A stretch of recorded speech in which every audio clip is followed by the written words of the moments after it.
Bonjour, je vais vous expliquer comment faire pour envoyer des mails en grand nombre sans être limité par les fonctions anti-spam. Pour cela, vous allez utiliser le logiciel de mail Thunderbird, archi classique, gratuit bien sûr. Ensuite, vous allez avoir besoin d'une fonction qui est un plugin, ce qu'on appelle un plugin, donc un petit programme complémentaire. Donc vous allez ici, dans le menu, et vous avez module complémentaire et thème. Ce module complémentaire s'appelle Mail Merge. M-E-R-G-E. On le cherche.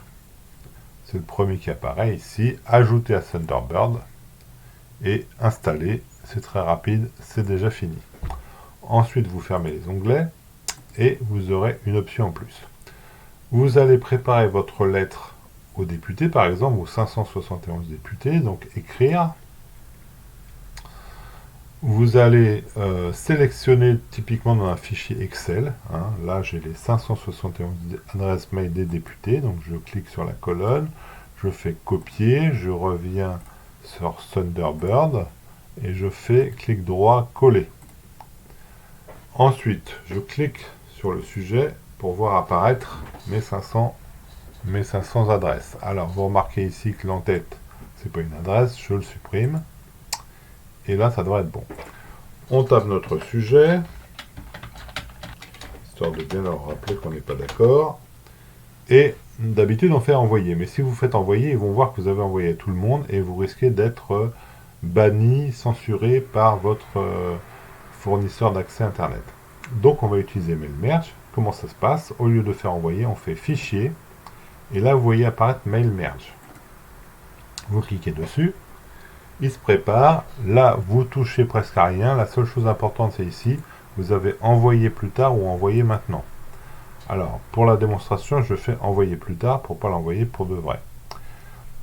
Là, vous avez éventuellement une pause entre chaque mail. Si vraiment ça bloquait, vous pouvez mettre jusqu'à 5 secondes de pause. C'est en secondes. Et ça va envoyer chaque mail toutes les 5 secondes. Si je décoche, ça va les envoyer à la suite. Donc, comme j'ai mis envoyer plus tard, je peux tester. Je fais OK, regardez ce qui se passe. Vous avez bien vos 564 adresses qui sont en train d'être envoyées. Alors, là, je vais interrompre le processus. C'est pas la peine puisqu'on est en mode bidon. Je reviens ici et vous voyez qu'il va apparaître ici, message en attente. Alors, message en attente, bon, on pourrait essayer comme ça. Vous voyez que vous avez chaque personne là va recevoir le mail tel que vous le voyez ici. Donc, comme c'est pas parti, je les supprime parce que c'était un essai. Voilà. Donc, ce que je vous conseille plutôt, c'est de faire, une fois que vous avez fait ça et que ça marche, vous faites non pas envoyer plus tard, mais envoyer maintenant et ça va se passer pour de vrai. Voilà, merci.